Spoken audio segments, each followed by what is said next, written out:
Assalamualaikum warahmatullahi wabarakatuh. Om Swastiastu.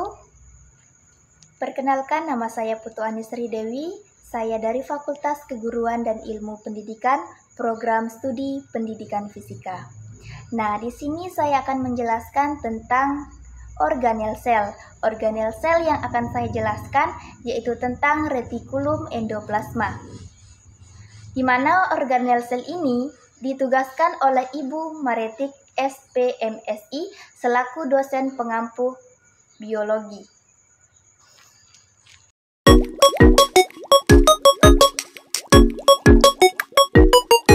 Retikulum endoplasma adalah organel yang berfungsi untuk menghasilkan dan mengirimkan protein ke bagian sel yang membutuhkan. Retikulum endoplasma memiliki fungsi yang penting, diantaranya yaitu sebagai pelipatan protein, sintesis kalsium, metabolisme fosfolipid, dan kolesterol.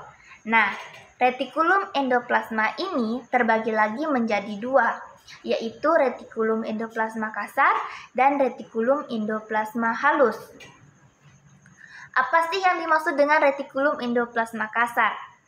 Nah, retikulum endoplasma kasar adalah bagian organel sel yang berfungsi untuk menghasilkan dan mengangkut protein ke bagian sel yang membutuhkan. Terus apa sih bagian-bagian dari retikulum endoplasma kasar? Nah, yang pertama yaitu ada yang namanya ribosom. Yang kedua yaitu ada sinterna, yang ketiga ada tubulus bercabang, dan yang keempat ada yang namanya kantung pipih. Nah, saya akan menjelaskan apa sih fungsi dari ribosom ini. Nah, ribosom ini memiliki fungsi yaitu sebagai tempat untuk melakukan pembentukan protein. Di dalam prosesnya ini melibatkan yang namanya RNA dan DNA. Nah, yang kedua yaitu sinterna. Sinterna ini juga memiliki fungsi untuk mengemas, memodifikasi, dan mengangkut protein ke dalam sel. Nah, yang ketiga yaitu ada tubulus bercabang, di mana tubulus bercabang ini memiliki fungsi sebagai sintesis asam lemak dan asteroid, di mana keduanya ini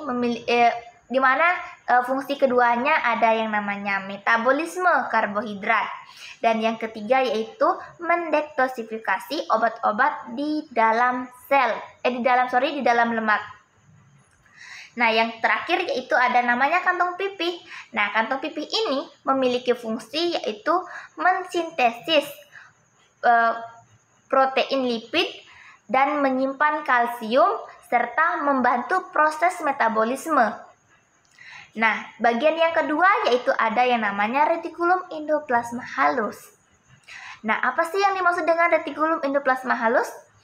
Retikulum endoplasma halus adalah organel sel yang berfungsi untuk menghasilkan lemak karbohidrat, menyimpan ion kalsium, memproduksi hormon wanita dan pria, serta yang terakhir yaitu mendetoksifikasi senyawa. Bagian-bagiannya apa saja? Yang pertama yaitu ada yang namanya sinterna. Sinterna ini memiliki fungsi yaitu mengangkut protein ke aparatus Golgi. Nah, yang kedua bagian kedua yang ada yang namanya kantung. Kantung ini berfungsi sebagai tempat pelipatan protein. Nah, yang terakhir ini ada yang namanya tubulus. Nah, tubulus ini memiliki fungsi yaitu menjaga keseimbangan kalsium di dalam sel dan berinteraksi dengan mitokondria. Sekian, terima kasih.